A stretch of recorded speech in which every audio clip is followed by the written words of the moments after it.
Hello guys welcome to my vlog. देख्न सक्नुहुन्छ हामी चाहिँ चाइना टाउन आइसकेको छौँ। यो चाइना टाउन चाहिँ मार्केट सस्तो पर्छ भन्छ होइन, तर हामीलाई चाहिँ प्राइस लेखेको पनि थाहा भएन क्या, यो कति प्राइस के हो भनेर हामीलाई मान जस्तो लाग्यो। हामीले केही पनि किनेन, अब हामी घुर्न आँटिसकेको छौँ।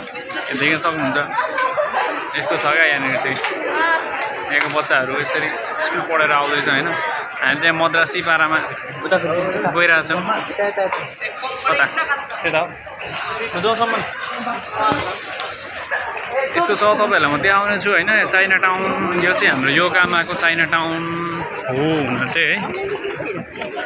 ठोकिन चाहिँ के हो गाह्रो पर्छ फेरि यहाँनिर टच मात्रै भयो भने पनि होइन रिपोर्ट हानिदिन्छन् अरे भन्ने सुनेको, तर थाहा चाहिँ छैन। देख्न सक्नुहुन्छ यो चाहिँ हाम्रो चाइना टाउन। यो सस्तो सस्तोहरू जे पनि सस्तो पाउँछ भन्दा आउँदो रहेछ मान्छेहरू, तर मलाई चाहिँ खासै लागेन।